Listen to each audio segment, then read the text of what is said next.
You're right, guys, how you doing? Today you join me on a bit of a bro science exercise. If you've been following the channel, you know I've done a few reviews of the Michelin Cross Climate 2 all-season tyres. Conclusion to all those videos, fantastic tyre.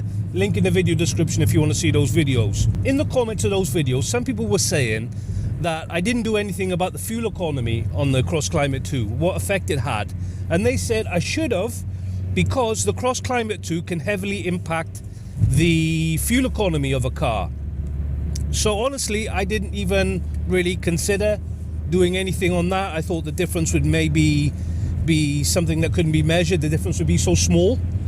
So today you join me on a drive into Thessaloniki Salonika town centre, which is a route that I've driven thousands of times, and it's also a route on which I have done fuel economy runs before with the tyres I had before, which were the EcoContact 6 from Continental. So I know that regularly on those trips I would get around 6.4, 6.5 litres per 100 kilometres according to the onboard computer on a fuel economy run. Maybe I could get it down to 5.9 if there was no traffic, but I'm not looking for that today. I'm looking for, something in the region of 6.5 if the fuel economy is, more or less the same as EcoContact 6 tyres. So that is where I am at the moment. If you know the area, I've just driven past Riccio there.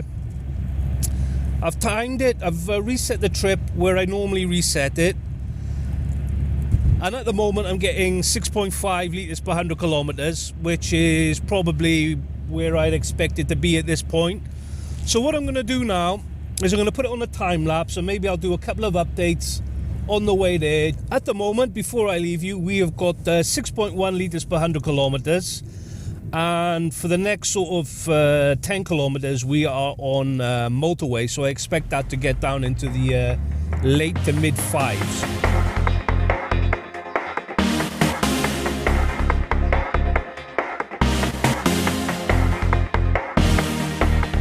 Going past the interchange for the ring road, and the fuel economy is 6.6, which is still a lot higher than I would expect.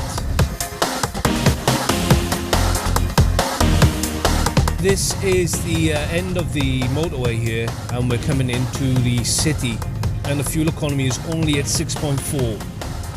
So I don't think we're going to get anywhere near 6.5.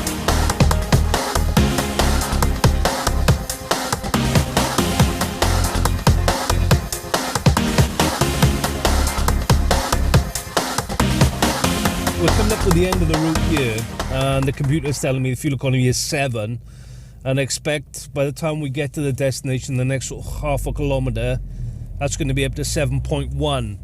So that is quite a big difference from the EcoContact 6. So maybe there is something in it in the Cross Climate 2 being a bit bad on the fuel economy.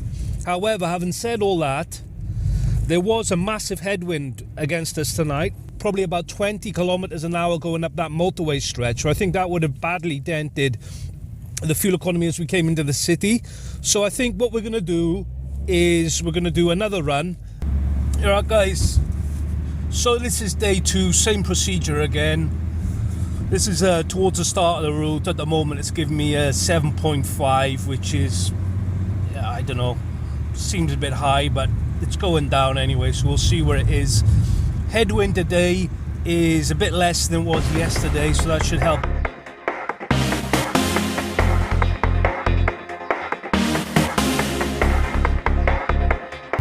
So we're just joining the motorway, and we're at 6.8 litres, 6.9 litres per 100 kilometres.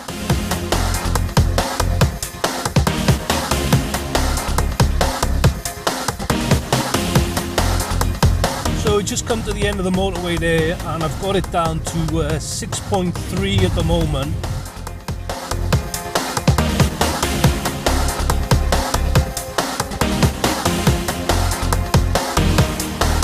So we're just coming up to the end of the route, and we've got the fuel economies at 6.1. Considering the run that we've had through, I'd say it's definitely above average, better than average. So I'd say 6.1 is definitely in the ballpark of what I would expect, with the other tyres. Guys, in the interest of science, I'm going to do a third run here. When I say science, I mean science. So this isn't run number 3. I've just started the route. Already got the fuel economy down to 6.4. Been stopped at traffic for the start of this route, so it's doing quite well so far. And also a big difference today is that there's very little wind. I'm not sure if the wind is making a difference, but 20 kilometers an hour versus 0, I suppose it's bound to have an effect, especially at higher speeds. Not that I'm going faster than 100 kilometers an hour. But anyway, same old story. I'll give you an update probably when we join the motorway.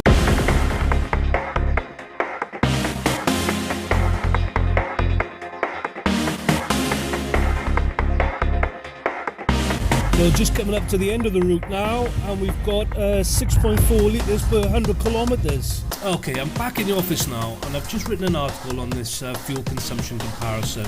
And this is the maths that I've come out with. So I'll just go through what the runs achieved first of all. Our target was 6.5 litres per 100 kilometres. We wanted to get in that ballpark. That's what we could do with a Continental EcoContact 6. So run 1, that was 7 litres. I didn't do the same route, and there was a very strong headwind, so I'm going to write that run off as irrelevant. Run 2, we got 6.1 litres per 100 kilometres. That was a nice run through the traffic. It was moving well, and it was less headwind than the previous day. So we're getting in the ballpark of where we need to be. And then run 3, it was 6.4 litres per 100 kilometres, and again, that was a nice run. Traffic moving more or less the whole journey, and basically the wind was next to nothing. However, having said all that, they are in the ballpark definitely, but given the traffic conditions, my gut tells me that those numbers would have been better with the EcoContact 6. So the conclusion I've come to here, when I'm comparing the tyres, first of all, very important to mention, I think, that the only real difference between the runs of the EcoContact 6 and the Cross Climate 2 was the temperature. I don't know what effect this would have on the fuel economy, but I imagine the colder temps would be beneficial for MPG. My conclusion is that the Cross Climate 2s are capable of getting comparable fuel economy numbers to the EcoContact 6. So are the Cross Climate 2 tyres bad on MPG? The impression I have is that they are certainly not better than the EcoContact 6. Those 2 runs that were really good through the traffic, there was no way it was going to be, there was no danger of them getting to 5.6 or getting better than 5.6. No way. So my gut tells me, considering the temperature, considering the run I got through, considering what I think I could have got with EcoContact 6 in the same circumstances, my gut tells me I think that the Cross Climate 2s are probably 0.2 to 0.4 litres per 100 kilometres worse on fuel economy compared to the EcoContact 6. Now I don't know if the EcoContact 6 are amazing on fuel or not. That is something you're going to have to do your own research on.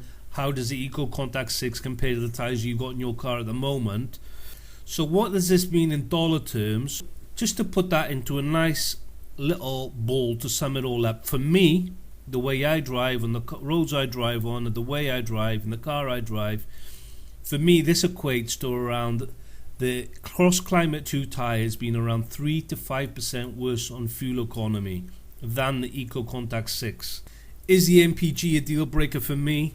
At the time of writing, for me, the extra cost of using the Cross Climate 2s is around €210 a year. I do around 30,000 kilometres a year.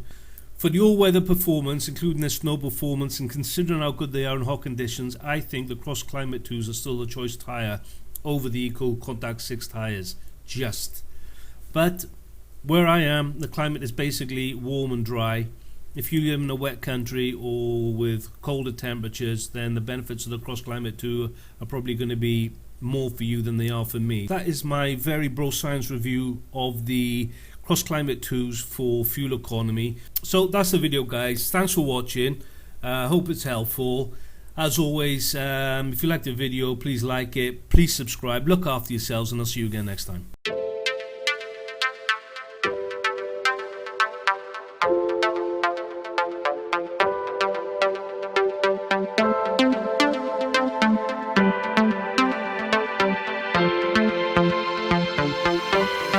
soon.